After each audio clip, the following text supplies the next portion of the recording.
You know, I read an awful lot of stuff online to do with fake taxi drivers, fake cab drivers, and some of the experiences that people have with them. And it always amazes me that people don't appear to have the knowledge or the understanding of what they need to look for to enable them to spot one. And hopefully, with what I reveal to you now, it'll make it a little bit easier.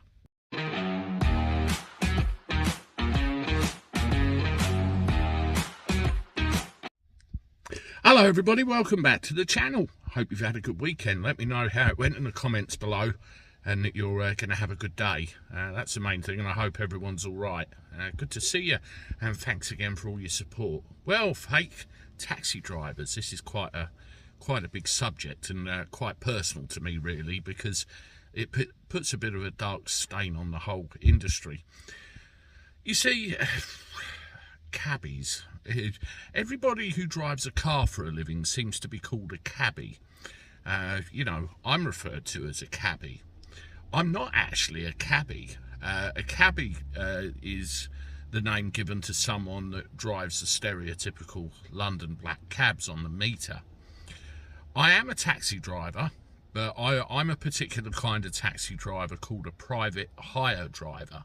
Now, a private hire driver is someone that has to get their work pre-booked through an office, or alternately, a private hire driver has to have a thing called an operator's license, so they can then go out and organise their own work and also provide work to other self-employed drivers that work for them. That's my setup, basically. Now, I've been a private hire driver for probably 12 years now, something like that. 12 years, got to be at the end of this year, definitely. And when you first start, there are a series of tests you have to go through. It's a lot harder than it used to be. I mean, back in the day, I had to do a local knowledge test, just basic geography of the area, where I live, and to give an idea that I actually know my way around. You have to do a medical and also a criminal record check. That was back in the day, but there are things like citizenship tests now, maths and English tests, and various other things as well. It's actually made it a lot harder in our local area, and I'm sure it has in others as well. But now this is my private hire driver license from the local council, local licensing authority, Thanet District Council. I've got my fingers over my license number because I don't want people seeing that online really, but there you go, and you can see it's got my picture right there. Now, everybody who drives a private hire vehicle will have one of these, and there's another kind of license called a Hackney license, where these are white in colour in my local area, but that will vary slightly from different licensing authorities. And with Hackney licences, as opposed to private hire, they can pick up off the street. So if you went taxi, they can stop and you can get in lawfully. But they will have one of these and they will have their picture on it. Now, the law actually states that they have to be displayed on their person or in a clearly visible place in the vehicle. Most people have them hanging off the rear view mirror or something like that. If they're not there, it's a red flag. Ask. So that's them. Now, they have to be renewed every 3 years. When you get your first one, it's 1 year renewal. That's our licensing authority. And again, it could be different in others. But after that, it's every 3 years, but there will always be an expiry date on there as well, so check it out. Now, these ones here that I'm looking at now are basically a laminated piece of card, but in other licensing authorities they are a little bit more sophisticated, like business card type things, and I think ours are going to be at some point. So that's that license. And being an operator or the owner of a taxi company, I have to have an operator's license as well as a private hire license. Now, I still take a very active part in the business in that I transport a hell of a lot of people personally every week to the airports. Don't do any local work anymore. I had my fill of that. I did about 5 years of that, and you know, I just do the airport stuff now, and still play an active role. So that's the private hire license, and also a little bit about the operator's license. Let's have a look at the vehicle now. Okay, as you know, with a normal motor vehicle, has to have an MOT every year, doesn't it? And I think the government are actually umming and ahhing about the idea of stretching it out to 2 years, so I was reading the other day, but we'll have to see what happens there. When you're a owner or an operator of a private hire vehicle, you have to have 2 extra MOTs every year, which is sanctioned by the council.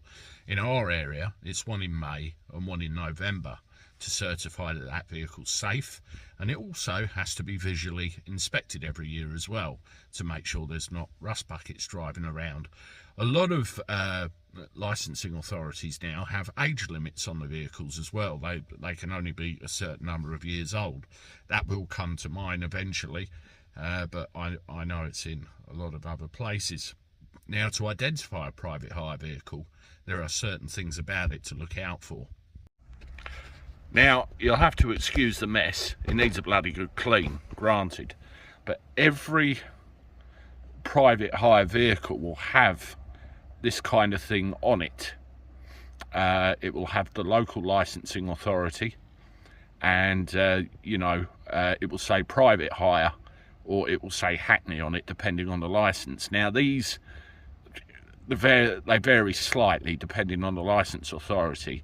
What we used to have was like a plastic yellow square with a number on, and looked very basic. Across the other side, I'm just covering up information I don't want you to see. That's just basically the license number, really. Has the make of the car and the registration number just above it where the hand is, and there's an expiry date on the license plate there, and also tells you the number of passengers I can carry. In my case, up to 8, and their luggage. So there it is from end to end. Private hire plate. As well as that, there's also something on the front of the car as well, which I'll show you now.